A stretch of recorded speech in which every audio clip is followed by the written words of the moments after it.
Ustaz nanya nih Ustaz. Silakan.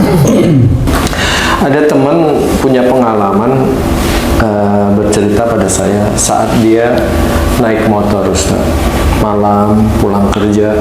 Biasa mereka teman-teman saya ini pulangnya tuh malam-malam Ustaz, kadang jam 2, jam 1 itu naik motor.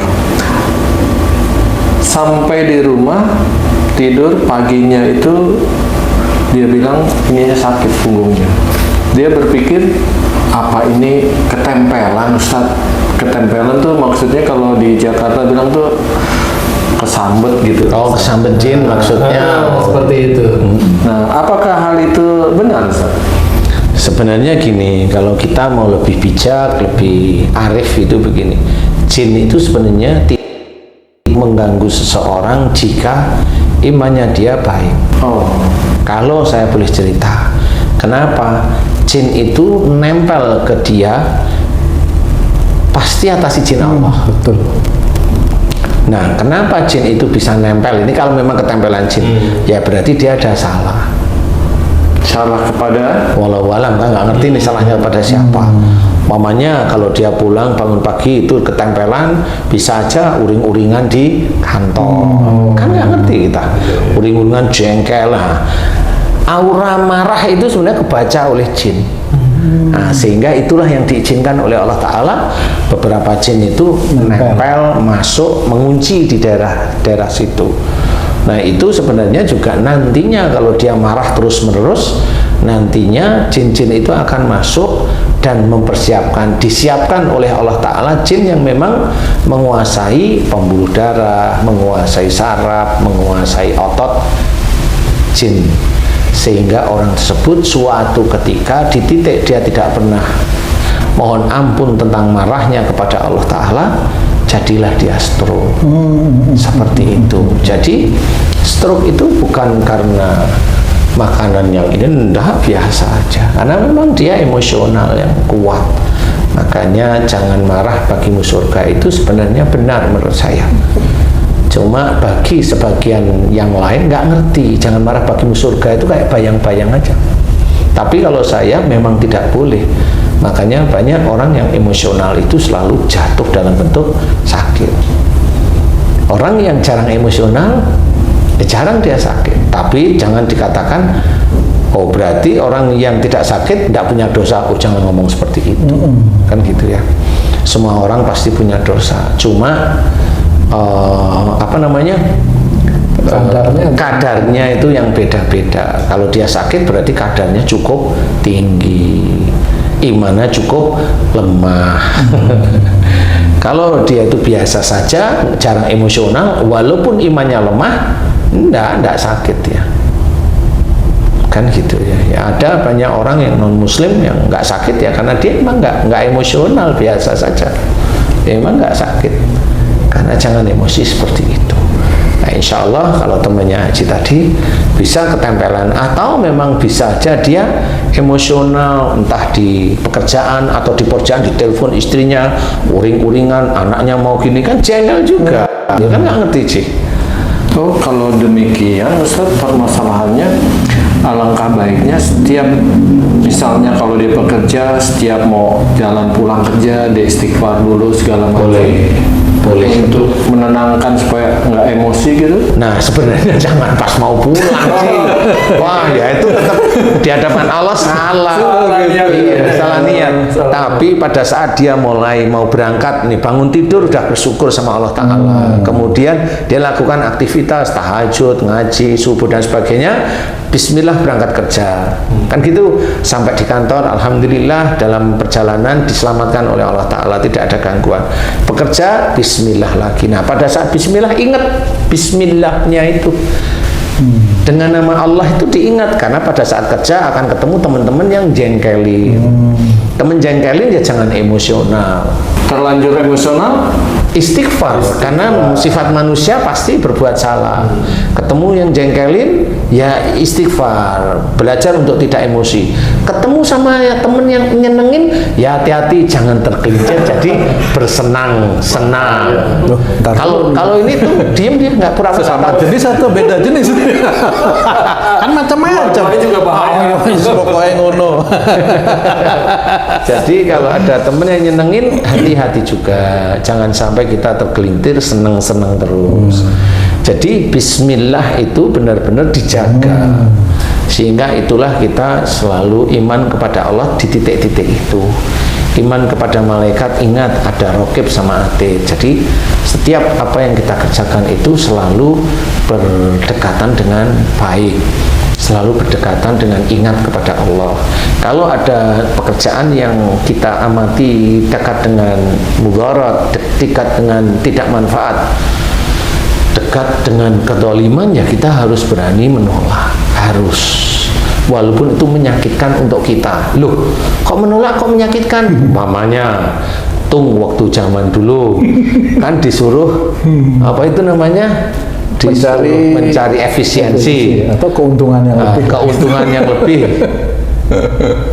Yang disuruh tung mamanya karena kapro. Nah di titik itu memang pada waktu itu harusnya ya jangan walaupun itu pedih. Ada yang mau saya ambil di situ, tapi saya oleh Allah Ta'ala dilarang. Tapi waktu dulu kan masih banyak jahiliyahnya gitu ya, Justru senang kalau disuruh dulu. ya. Ternyata setelah ditimbang-timbang dipikir salah ternyata. Ya salah itu tahunnya setelah pensiun. Setelah pensiun. Jadi baru- kamu selamat. Amin. Dinilai oleh setan selamat kamu. Dinilai oleh setan selamat ya. Iya. Dinilai oleh setan. Iya, ngeri Jadi banget.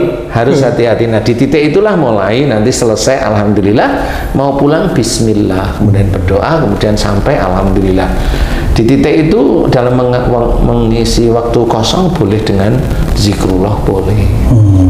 Insya Allah itu kalau bisa dilakukan dengan istiqomah itu baik, dan itu akan berpahala. Tidak ada yang menolak, istilahnya nasihat seperti ini tidak ada yang menolak, karena memang itulah yang namanya ingat kepada Allah itu seperti itu. Jadi setiap harinya kita itu selalu ingat kepada Allah. Bekerja kita jaga, jangan sampai aneh-aneh. Kalau ada teman yang jengkelin, ya harus belajar untuk tidak pura-pura. Kalau memang dia ngomong nggak enak begitu, ya kita pura-pura nggak tahu bahwa dia ngomong nggak enak ke teman-temannya, pura-pura nggak tahu aja. Apa yang harus kita ucapkan itu Pak Ustadz, yang kita lakukan itu Pak Ustadz? Tentang apa ini? Kalau dengar pura-pura nggak dengar gitu itu Ya muji Allah aja. Muji Allah Muji aja. Allah dengan bertasbih aja boleh, dengan komplit boleh, silahkan. Karena memang kita tidak akan mampu menolak sesuatu kejadian yang terjadi pada diri kita. Jadi cukup memuji Allah aja, karena kejadian itulah yang dikatakan ujian. Jadi ujian harus dihadapi dengan tenang, dihadapi dengan dekat kepada Allah Ta'ala dengan memuji Allah.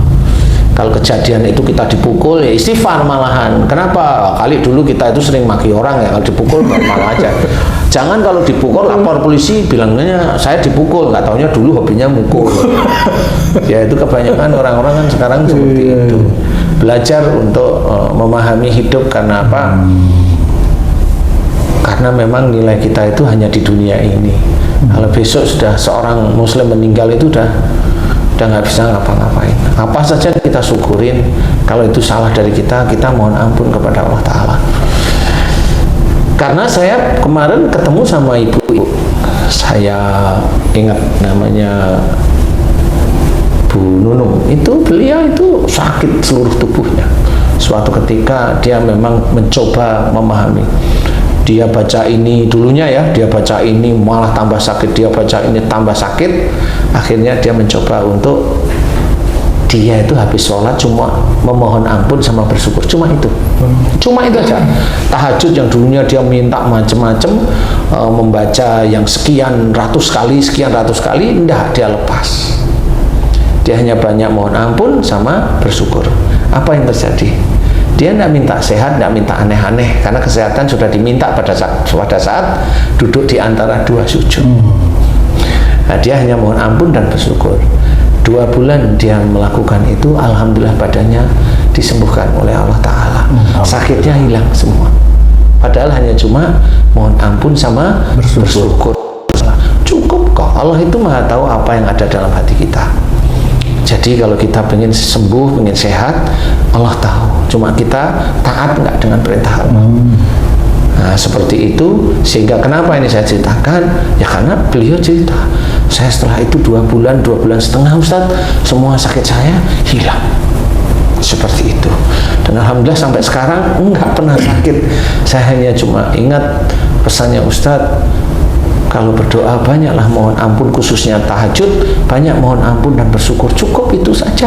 Saya hanya jalanin itu saja. Ustaz, saya nggak mau minta apa-apa sama Allah. Seperti itu. Nah, ini bisa saya ceritakan karena apa? Karena memang itulah ketaatan kepada Allah Ta'ala. Nggak usah minta dunia. Allah itu tahu kita itu mau diberi oleh Allah Ta'ala banyak, lumayan, cukup, lumayan kecil, atau minus. Allah itu tahu sudah. Jadi kalau kita mau dari lumayan mau menuju besar, memaksa Allah dengan membaca tertentu, dengan gaya tertentu, ya diketawain aja sama Allah. Seperti itu. Jadi kita harus meletakkan bahwa Allah itu yang maha berkuasa, memberikan nikmat, memberikan rizki kepada makhluk-makhluknya. Seperti itu. Sehingga kita harus belajar untuk memahami, menjalankan kehidupan dengan baik, ya insya Allah ya.